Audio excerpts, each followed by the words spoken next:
सभी दोस्तों राम राम। आज की क्लास में आप सभी का स्वागत है। उम्मीद करता हूँ आप सब बढ़िया होगी, ज़बरदस्त होगी। तो आज हम करते हैं भाई नेक्स्ट क्लास के 50%। तो आज की क्लास का पहला प्रश्न आपके सामने है भाई, अंगूरों की खेती को क्या कहा जाता है, यानी भाई अंगूरों का उत्पादन किससे संबंधित है। तो आपका सही जवाब क्या आएगा, वीटी कल्चर भाई, जिसको बोलते हैं हम टेबल अंगूर, ठीक है ना। वीटी कल्चर को कहते हैं अंगूरों की खेती। समझ गए, इंपॉर्टेंट प्रश्न है, ऐसे प्रश्न आपके एग्जाम में बार बार पूछे जाते हैं। अगला प्रश्न क्या है भाई, अगला प्रश्न पूछा गया है श्वेत क्रांति का संबंध पूछा भाई। श्वेत क्रांति, ठीक है ना। श्वेत क्रांति भाई, दूध स्वेदो है ना, तो दुग्ध उत्पादन, जो आपका दूध उत्पादन है भाई, दुग्ध उत्पादन है, उससे संबंधित हो जाएगी श्वेत क्रांति। तो आपसे पूछे भाई श्वेत क्रांति के जनक कौन है, तो आप बता दियो वर्गीज कुरियन भाई, ठीक है ना। ये भी अच्छा प्रश्न है, श्वेत क्रांति के जनक कौन है भाई, वर्गीज कुरियन। अगला प्रश्न है भाई साहब, निम्न में से कौन सी खाद्य फसल नहीं है, कौन सी खाने योग्य फसल नहीं है, बताओ भाई। तो कपास खाने योग्य फसल कौन है भाई, ठीक है ना। कपास के रेशे से भाई क्या है, सूत या धागे बनाए जाते हैं, जो वस्त्र उत्पादन का प्रमुख अवयव है यानी घटक है। जबकि गेहूं जौ मक्का खाद्यान्न फसलें हैं भाई, समझ गए। तो ये चीज़ें खाने योग्य हो जाएंगी, और ये जो फसल है भाई, ठीक है ना, आपकी कपास, ठीक है, ये बेचने योग्य कह सकते हो आप। अगला प्रश्न है, राष्ट्रीय कृषि विकास योजना का मुख्य उद्देश्य क्या है। तो क्या हो जाएगा, कृषि और सहबंध क्षेत्र में 4% वार्षिक वृद्धि करना भाई, 4% की वार्षिक वृद्धि करना सही जवाब है, ठीक है। अगला प्रश्न देखो घबरू, अगला प्रश्न क्या है, स्थानांतरण पत्र भाई, यानी जो स्थानापत्र है, ठीक है, या जो वस्तुओं का सही जोड़े बनाएंगे हम स्थान पे, तो पहचान करनी पड़ेगी आपने, सही जोड़ा के बनेगा, ठीक है ना। जो आपका स्थान पे, ठीक है, वस्तुओं का सही जोड़ा बनाना आपने, तो सही जोड़ा क्या बनेगा भाई, तो सही जोड़ा बनेगा इसका चाय और काफ़ी। कैसे बनेगा, आप वीडियो डिटेल्स सारी चीज़ें आराम से पढ़ लेना भाई, चाय और काफ़ी इसका सही उत्तर आएगा। अगला प्रश्न है भाई साहब, तो अगला प्रश्न क्या कहता है, पौधों की भाई क्लोनिंग को जानवरों की क्लोनिंग से ज़्यादा आसान बनाने वाला कारक क्या कहलाता है। टोटीपोटेंसी, क्या कहलाता है, टोटीपोटेंसी कहलाता है। क्या कहलाएगा मेरे प्यारे भाइयों, टोटीपोटेंसी, ठीक है ना। अगला प्रश्न है भाई साहब, आप लोग कहाँ कहाँ से जुड़े हुए बता दिया करो यार, ठीक है ना। भारत में हरित क्रांति का जनक किसे कहा जाता है, ठीक है ना। हरित क्रांति भारत में MS स्वामीनाथन को बोलते हैं भाई, समझ गए ना, जनक।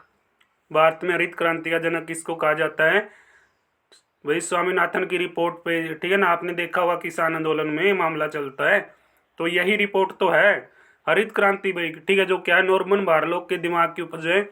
और भारत में इसे वर्ष 1966 में शुरू किया गया था। भारत में इसे डॉक्टर भाई क्या MS स्वामीनाथन ने सफल बनाया। डॉक्टर MS स्वामीनाथन को भारत में हरित क्रांति का जनक कहा जाता है।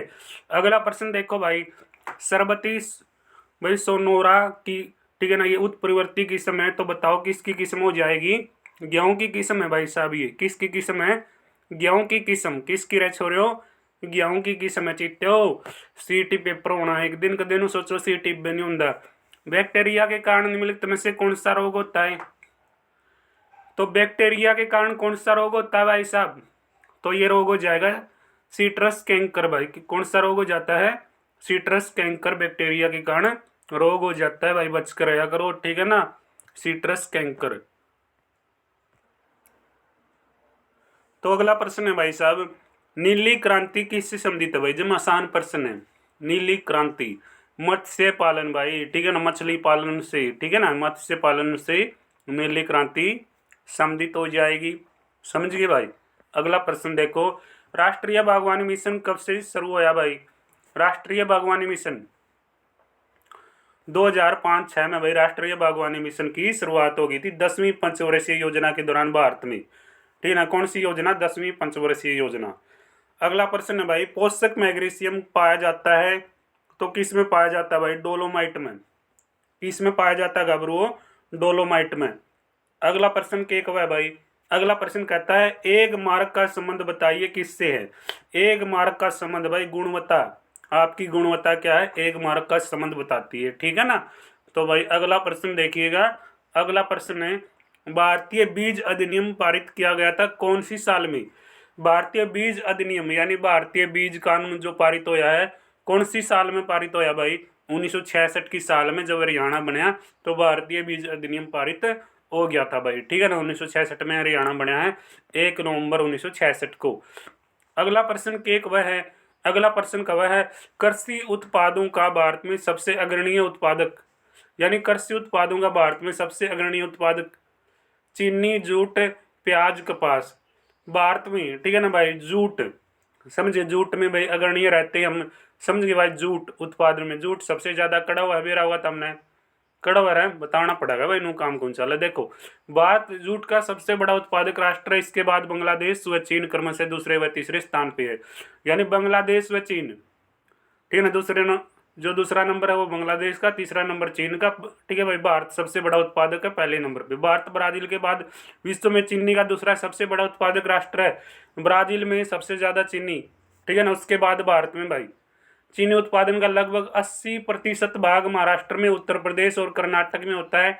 जूट उत्पादन में पश्चिम बंगाल टॉप में है भाई भारत में, ठीक है ना। राज्य पूछे आपसे। अगला प्रश्न है कौन सी हरी खाद की फसल है भाई?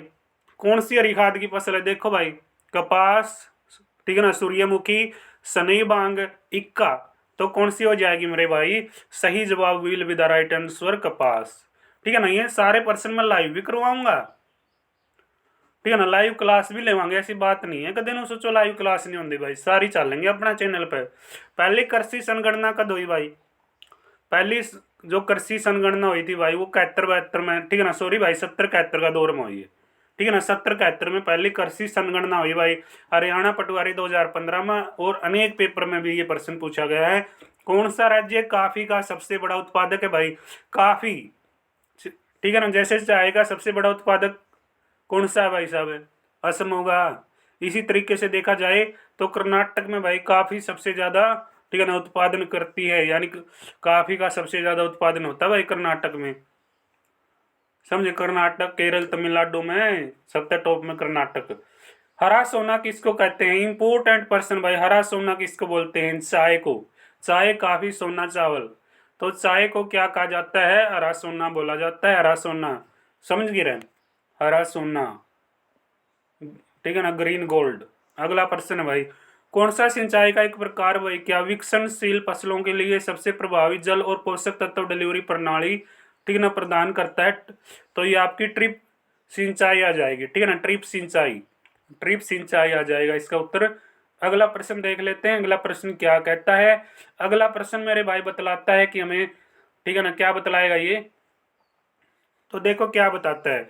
तो अगला प्रश्न कहता है कि एक योजना है जो ब्याज अनुदान वित्तीय सहायता के माध्यम से कटी पश्चात प्रबंधन यानी आधारभूत संरचना और सामुदायिक कृषि के लिए, ठीक है ना भाई, संभाव्य परियोजनाओं में निवेश हेतु एक माध्यम या जो दीर्घावधि ऋण वित्तीय सुविधा उपलब्ध कराती है। तो कौन सी सुविधा उपलब्ध कराएगी भाई? या कृषि आधारभूत संरचना निधि भाई, कृषि आधारभूत संरचना निधि इसका सही जवाब आ जाएगा।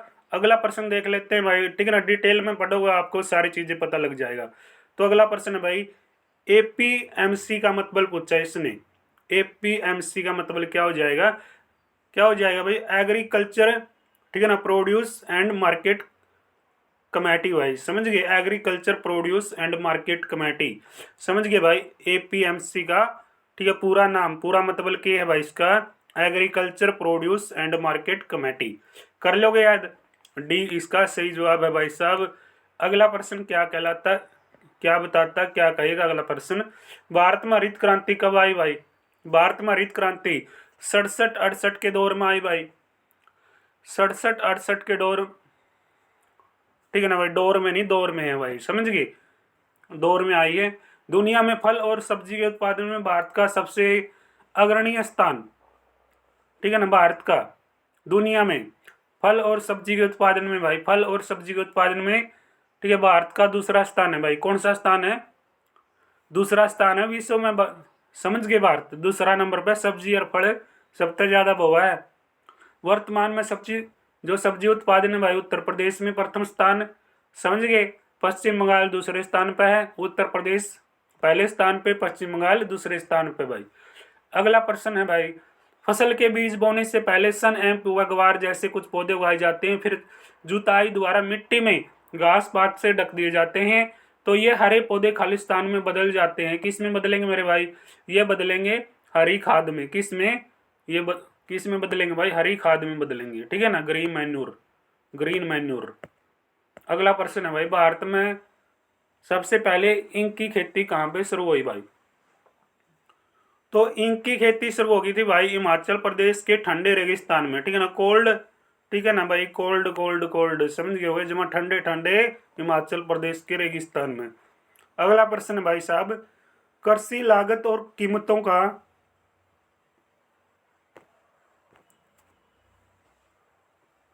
भाई क्या ये उपयोग ही है निर्धारित करेगा, यानी कृषि लागत और कीमतों का उपयोग ये निर्धारित करेगा। तो बताओ क्या निर्धारित करेगा? ये निर्धारित करेगा मेरे भाई खुदरा मूल्य। क्या निर्धारित करेगा? ये खुदरा मूल्य, ठीक है ना, खुदरा मूल्य। खुदरा मूल्य किसको बोलते हैं पता है? मैं पीछे बात कर चुका हूं, अगर आप देखो तो तभी तो पता लगे, बिना देखे कैसे पता चलेगा? कौन सी वाणिज्यिक फसल है भाई? वाणिज्यिक फसल कौन सी हो जाएगी?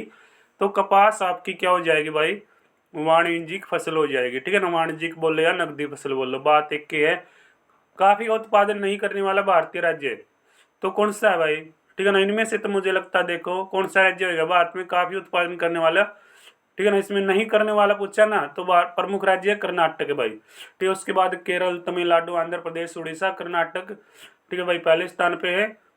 और क्या पूर्वी घाट और उत्तरी पूर्वी राज्य उत्पादन के, ठीक है, नए विकसित क्षेत्र बन चुके हैं। तो अगला प्रश्न देखते हैं, अगला प्रश्न में क्या बतलाया गया है। अगला प्रश्न क्या कहता है मेरे भाई? अगला प्रश्न कहेगा क्या? कहेगा कुछ तो ऐसी बात नहीं, क्योंकि सीटी का बोलबाला चला हुआ है, सीटी की तैयारी कर लो बस। वह क्षेत्र जहाँ किसान केवल सब्जियों की खेती के विशेषज्ञ हैं भाई, उस खेती को किस नाम से जानते हैं, किस रूप में पहचाना जाता है? तो उसको जाना जाता है ट्रक खेती भाई, ट्रक खेती, ठीक है ना, ट्रक फार्मिंग। तो ट्रक खेती के रूप में पहचान होती है। अगला प्रश्न है, कौन सी कृषि भाई रसायन मुक्त होती है? कौन सी कृषि ऐसी है जो रसायन से मुक्त होती है? समझिए भाई, खाद खूद से मुक्त मिला है, मुक्ति मिला उससे, तो कौन सी खेती मिलेगी आपने? जैविक कृषि, ठीक है ना, जैविक कृषि भाई, जैविक कृषि। अगला प्रश्न देखो, अगला प्रश्न के कब है? अगला प्रश्न कब है मेरे भाइयों? भारत में कौन सी रबी की फसल है भाई? भारत में निम्न में से कौन सी रबी की फसल है?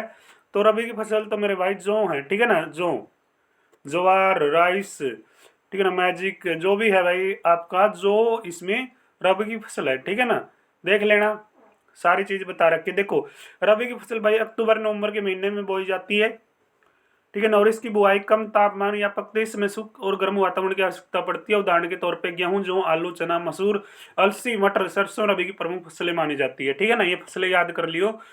कृषि की वह शाखा भाई जो पशुधन के प्रजनन और पालन पोषण से संबंधित है। बताओ क्या उत्तर आएगा? तो क्या उत्तर आएगा भाई? तो इसका उत्तर आएगा मेरे भाई, क्या उत्तर आता है? पशुपालन भाई, ठीक है ना, पशुपालन will be the right answer. Animal husbandry भाई, ठीक है ना, हस्बेंड्री पशुपालन के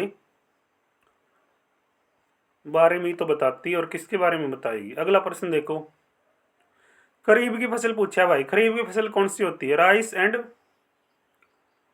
यार मक्का और दान खरीफ की फसल होती है ना, मुझे तो लगता है सी सही जवाब है। क्या मैं सही बता रहा हूँ? क्या मैं सही बता रहा हूँ? इसने पूछा खरीफ की फसल के एग्जाम्पल। देखो खरीफ की फसल भाई चावल, ठीक है ना, ज्वार, बाजरा, मक्का, मूंग, मूंगफली, गन्ना से, ठीक है ना, सोयाबीन और कपास समेत अन्य शामिल हैं। इन फसलों को अधिक तापमान के साथ आर्द्रता और शुष्क वातावरण की आवश्यकता पड़ती है। इन फसलों को जून जुलाई में बोया जाता है और भाई कटाई अक्टूबर नवंबर में कर ली जाती है। अगला प्रश्न देखो, तो अगला प्रश्न कहता है रबी की फसलों के उदाहरण बताने भाई। रबी की फसल के उदाहरण हो जाएंगे जौ और गेहूं, जौ और गेहूं भाई साहब, ठीक है ना, देख लो, गेहूं, जौ, आलू, चना, मसूर, अलसी, मटर, सरसों, ठीक है ना, ये सारी की सारी रबी की फसल है भाई। रबी और खरीफ क्रॉप्स, ठीक है ना, क्रॉप्स, क्रॉप होता है फसल भाई, क्रॉप्स फसलें हैं। रबी और खरीफ फसलें एक खालिस्तान में अपने जीवन चक्र को पूरा करती हैं। मौसम में, सीजन में भाई, सीजन में बोई जावे ना, तो सीजन इसका will be the right answer. मौसम, मौसम है, मौसम तो नौकरी अलग ही बनाएगा, हूँ तो बनता नहीं भाई। खरीफ की फसल को खालिस्तान महीने में बोया जाता है, तो कौन से महीने में बोया जाता है भाई? बरसात के समय, बरसात के समय या बरसात से पहले, बिफोर दी रेनी सीजन भाई, यानी वर्षा से पहले, बरसात से पहले बोया जाएगा। अगला प्रश्न देखते हैं। अगला प्रश्न क्या कहता है भाई, देख लो अगला प्रश्न क्या हुआ है, ठीक है ना। औद्योगिक उत्पादन सूचकांक हरियाणा के बारे में निम्नलिखित कथनों पर विचार करेंगे, तो नीचे दिया गया से विकल्प पहचानना है। तो IIIP को वर्तमान में राज्य में आर्थिक और सांख्यिकी मामलों के विभाग हरियाणा द्वारा तैयार किया जा रहा है। ये आपका सही ऑप्शन है भाई, इसी के द्वारा तैयार हो रहा है, ठीक है ना। ये ऑप्शन आपका सही है। कौन सा बता रखा है? ए में बता रखा, ठीक है भाई। अगला देखो, ये पढ़े लियो ताकि आप मेरा लग जा केस होता है। कौन सी कंपनी भाई सार्वजनिक क्षेत्र के उद्यम के अंतर्गत नहीं आती? कौन सी नहीं आती भाई? रिलायंस, ठीक है ना, जो रिलायंस कंपनी है भाई, ठीक है ना, जो रिलायंस क्या भाई, रिलायंस की कंपनी है वो नहीं आती है, समझ गए। रिलायंस कंपनी किसकी है भाई? किसकी है रिलायंस की कंपनी? बेरा हुआ था हमने। भिलाई स्टील प्लांट किसके सहयोग से बनाया गया था? बनाया गया था भाई, सॉरी, बनाया गया, ठीक है। सोवियत यूनियन भाई, रूस की सहायता से, ठीक है ना। ये आपका भाई 1955 में लगा है MP में, ठीक है ना। भिलाई स्टील प्लांट कहाँ पे है? भिलाई स्टील प्लांट मध्य प्रदेश के भिलाई, यानी जो छत्तीसगढ़ में था पहले, ठीक है। 1959 में इसे उत्पादन प्रारंभ हो गया था, 1959 में ये शुरू हो गया था। भिलाई छत्तीसगढ़ में है, MP में है, बताओ भाई, ठीक है ना, बताइयो कड़ाइयो। तो अगला प्रश्न है भाई साहब, जमशेदपुर में टाटा आयरन स्टील कंपनी कब स्थापित हुई? 1907 में भाई। कब स्थापित हुई? 7 में। कड़ा भाई, पहले ये झारखंड में था, वर्तमान में कड़ा यू कड़ा है, बताओ चित्यो, बताना पड़ेगा भाई, नो काम कौन सा है, बताइयो।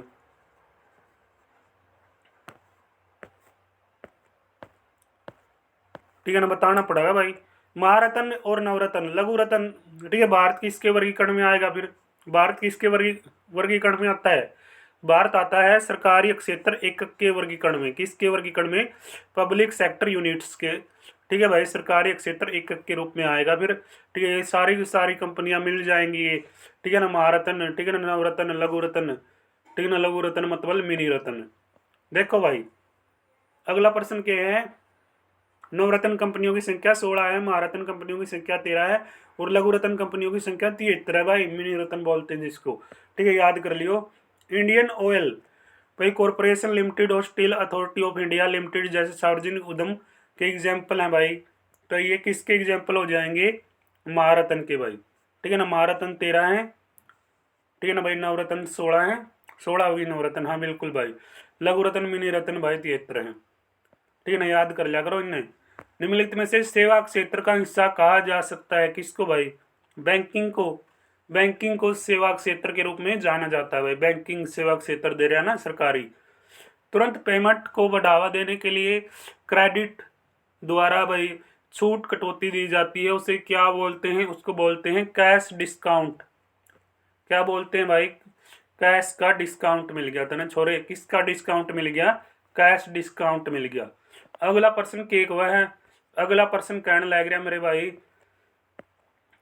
भारतीय मुद्रा करेंसी, यानी जो भारत की मुद्रा है, जो करेंसी है भाई, वो सीरीज के 20 रुपए के नोटों के पीछे कौन सी छवि छापती है? यानी 20 रुपया में किसकी तस्वीर है यार? सीधा सा प्रश्न पूछा है, अभी चढ़ो ना था मैं।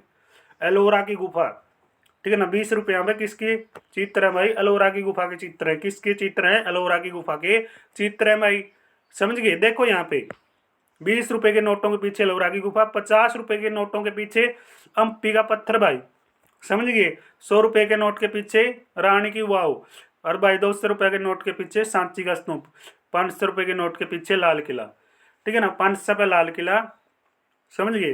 50 पे हम्पी का चित्र, और भाई 100 का नोट पे रानी की वाव, और भाई 200 का नोट पे सांची का स्तूप, ठीक है ना। याद कर लो, ये बढ़िया प्रश्न है।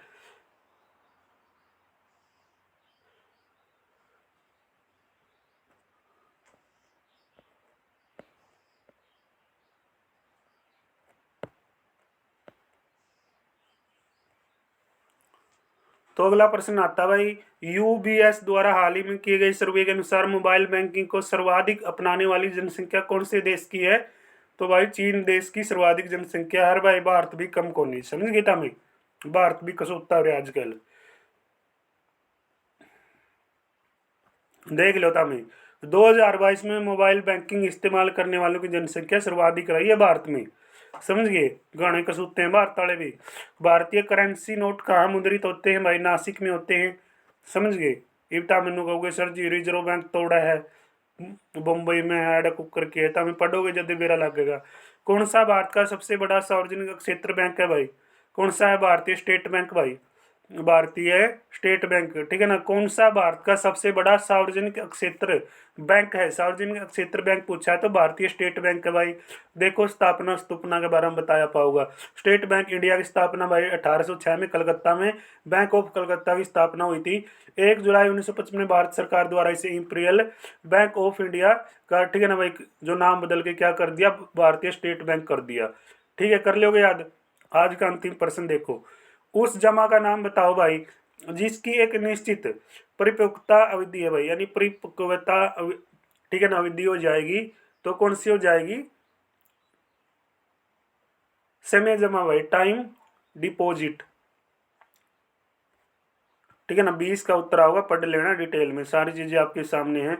तो आज की क्लास में इतना ही है, मिलते हैं नेक्स्ट क्लास में। तब तक दोस्तों सभी को राम राम, जय हिंद, जय भारत।